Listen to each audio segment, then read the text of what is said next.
বন্ধু, আজকে হাটে যাবি? বিক্রি বাটা কিছু হবে বলে মনে হয়। প্রচন্ড বৃষ্টি হচ্ছে তো। আরে লকাই, হয়তো মানুষজন কম বেরুবে, কিন্তু বিশাল পরিমাণে একটা লাভ করতে পারবো আমরা, বুঝলি? সেটা কিভাবে হতে পারে? চাইলেই তো আর বিশাল পরিমাণে লাভ করা যায় না। এবার চাইলেই প্রচুর পরিমাণে লাভ করতে পারবো আমরা। কালকের সংবাদপত্র পড়েছিস? হ্যাঁ, পড়েছি তো। সংবাদপত্রে আবার কি লাভ করবার উপায় লেখা আছে নাকি? ধুর, তুই যে এত বোকা, কি বলবো। আমি আবার কি করলাম? আরে পাগলা, কালকে সংবাদপত্রে দিয়েছিল টানা 2 মাস এভাবেই বৃষ্টি চলবে, আর এই বৃষ্টি থেকেই আমরা লাভবান হব। বৃষ্টি থেকে আবার কিভাবে লাভবান হব? যেটা বলছি শোন, বেশি প্রশ্ন করতে যাস না। এখন 2 মাস টানা বৃষ্টি হবে। এই বৃষ্টির সুযোগ নিয়ে আমরা হাটে জিনিসপত্র চড়া দামে বিক্রি করব। তাতে তোর লাভ হবে আর আমারও লাভ হবে। ও, এটার জন্য বলছিস? এবার বুঝতে পারলাম। মাথার ভেতরে গোবর পোড়া থাকলে যা হয়। এখন আর কথা বাড়াস না, তাড়াতাড়ি বাড়ি যা, হাটে যেতে হবে। পারলে দুটো বেশি করে মাছ নিয়ে যাস। ঠিক আছে, নিয়ে যাব। এখন তাহলে আসি, কেমন?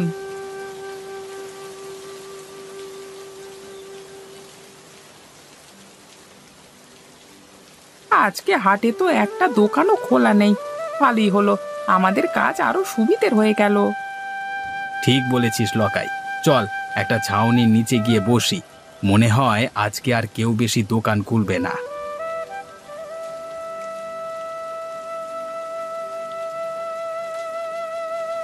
ওই তো একটা লোক এদিকে আসছে বলে মনে হচ্ছে। আমাদের কাছেই আসতে হবে, কোনো দোকান তো খোলা নেই বাবু। তা ভাই, মাংস কত করে? বেশি না, 1 কেজি মাত্র 350 টাকা। 1 কেজি মাংস? তাও আবার মুরগির মাংস 350 টাকা? ওরে বাবা! এই বর্ষার দিনে জিনিসপত্রের দাম তো বাড়বেই।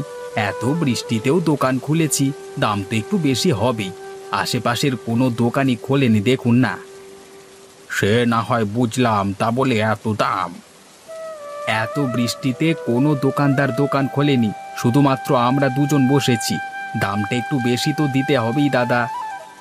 আচ্ছা আচ্ছা, আমায় 2 কেজি মুরগির মাংস দিও। এই নিন আপনার 2 কেজি মাংস। আপনার হয়েছে 700 টাকা। এই নিন আপনার টাকা। বলিস কি রে ভাই, একদিনেও এত টাকা মুনাফা আমি তো আগে কখনো দেখিনি। দাঁড়া দাঁড়া, মনে হচ্ছে আরো একজন আসছে।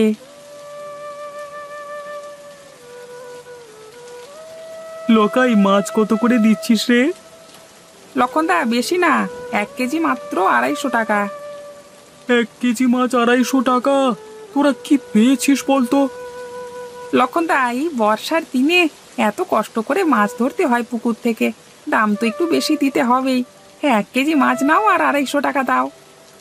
আচ্ছা, কি আর করা যাবে, আমাকে 3 কেজি দে। এই নাও তোমার 3 কেজি মাছ। তোমার হয়েছে 750 টাকা। তোরা তো দিনে দুপুরে ডাকাতি করে নিলি রে। এই নে, ধর তোর টাকা। কি বন্ধু, আমার বুদ্ধিটা কেমন কাজে দিল তো? এটা আবার বলে দিতে হবে নাকি? জবরদস্ত তোর বুদ্ধি। এত বুদ্ধি তুই রাখিস কোথায়? হ্যাঁ, আমার বাড়ির আলমারিতে রে।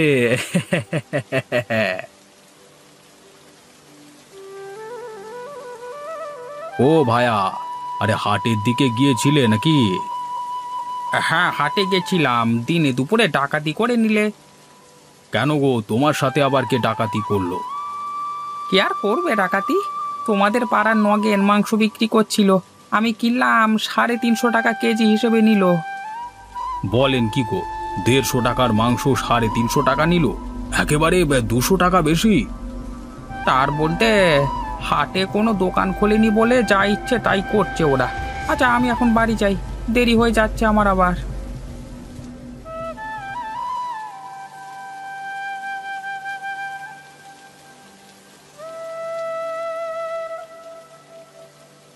কিরে অশোক, এখানে একা একা বসে আছিস যে? হ্যাঁ লক্ষণদা, বসে বসে বৃষ্টি দেখছি। তো বাড়িতে তো আর মন টিকছিল না, তাই চলে এলাম। তা তুমি কোথায় গিয়েছিলে? এই হাটে গিয়েছিলাম হাট করতে। তা হাটের কি অবস্থা গো লক্ষণদা, দোকান খুলেছে? হ্যাঁ, দুইটি মাত্র দোকান খোলা আছে, নগেনের মাংসের দোকান আর লকাইয়ের মাছের দোকান। লক্ষণদা, তুমি কি নিলে, মাছ না মাংস? আর বলিস না রে ভাই, আমি 3 কেজি মাছ নিলাম, তাও কত দামে জানিস?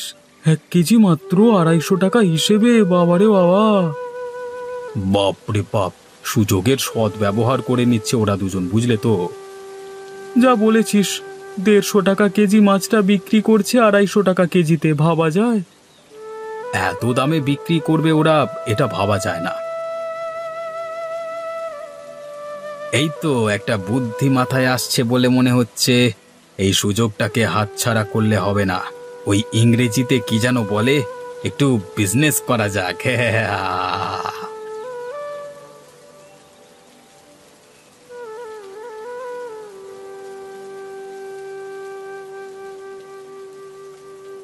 কি গো, এবার তো কিছু একটা করতে হবে।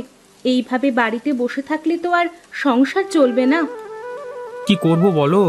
কাল সংবাদপত্রে দিয়েছিল এখন 2 মাস টানা মুষলধারে বৃষ্টি হবে। আমাদের পুকুর থেকে মাছ ধরে হাটে নিয়ে যাও না গো একবার, বিক্রি করলে তবু সংসারটা চলবে। এই বৃষ্টিতে মাছ না হয় নাই ধরলাম, কিন্তু কিনবে কে? যা বৃষ্টি হচ্ছে তাতে লোকজন বাড়ি থেকে বেরোবে বলে তো মনে হয় না। তুমি অত চিন্তা করো না, বিধাতা ঠিক একটা না একটা উপায় বের করে দেবে। এইভাবে মুষলধারে বৃষ্টি চলতে থাকলে কিছুদিনের মধ্যেই বন্যা হয়ে যাবে, তখন সংসার চালানো আরো মুশকিল হয়ে যাবে। আরে অশোকদা যে, তা কি মনে করে আমার বাড়িতে? কেন রে নিতাই, আমি কি এমনি এমনি আসতে পারি না? আরে অশোকদা, তুমি খারাপ ভাবছো কেন? আমি ওটা বলতে চাইনি। আমি বলছি বৃষ্টি মাথায় নিয়ে আমার বাড়িতে এসেছো, নিশ্চয়ই কিছু তো দরকার আছে। দরকারটা কি সেটা বলো। তোর যে ওই ছোট পুকুরটা আছে, ওটা আমি 2 মাসের জন্য কিনতে চাই। আমি 10,000 টাকা তোকে দেব, রাজি থাকলে বল। তুমি 2 মাসের জন্য পুকুরটি নিয়ে কি করবে? নিতাই, আমি তোকে টাকা দিচ্ছি, পুকুরটা 2 মাসের জন্য কিনবো। কি করব সেটা তো আমি তোকে বলতে পারবো না। তাহলে কি করে দিই আমি? কেন দেবে না? তোমায় 10,000 টাকা দেবে। আর করলে কি করবে? নয় মাছ ধরবে। আমাদের পুকুরের মাছের যা দাম হবে তার থেকে অনেক বেশি টাকা দিচ্ছে অশোকদা তোমায়। আচ্ছা, তাহলে 2 মাসের জন্য আমি আমার পুকুরটাকে তোমায় বিক্রি করে দিলাম। এই নে ধর তোর 10,000 টাকা। বলেছিলাম না, বিধাতা ঠিক একটা না একটা উপায় দেখিয়ে দেবে। দেখো, 2 মাসের ব্যবস্থা কেমন হয়ে গেল কিছু না করে। আমার মনে একটা খটকা লাগছে। অশোক অতগুলো টাকা দিয়ে গেল, এর পেছনে কি মতলব এঁটেছে কে জানে। তোমাকে কতগুলো টাকা দিয়ে গেছে, এটা তো খুশির খবর। এবার পুকুর নিয়ে ও যা পারে করুক। না গো গিন্নি, ও মহা ধরিবাজ লোক, তাই ভাবতে বাধ্য হচ্ছি। অত শত ভাবতে হবে না তোমায়, যা পেয়েছো তা নিয়েই খুশি থাকো। বল লকাই, আমার পরিকল্পনাতে কেমন ব্যবসা করছিস? একদম ফাটাফাটি।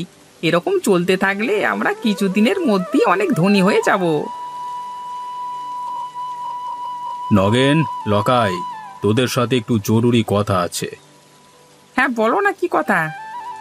নগেন, আমি তোর পোল্ট্রি ফার্মটা 2 মাসের জন্য কিনতে চাই, আর তার জন্য আমি তোকে 10,000 টাকা দেব। না না, 10,000 টাকায় আমি মোটেই দেব না। আমার 20,000 টাকা দিতে হবে, তবেই বিক্রি করব। আচ্ছা তাই হবে, তোকে 20,000 টাকাই দেব। আর লকাই, তোর পুকুরটিকেও আমি কিনে নেব 2 মাসের জন্য। তারপর তোর পুকুর আবার তোর হয়ে যাবে। আচ্ছা, কত টাকা দেবে বলো? তোর পুকুরটার জন্য আমি 20,000 টাকা দেব। আমি রাজি আছি। এই 2 মাসের জন্য আমার পুকুরটি তোমার হয়ে গেল। হে হে। এই নে, এতে 40,000 টাকা আছে, দুজনে ভাগ করে নিস।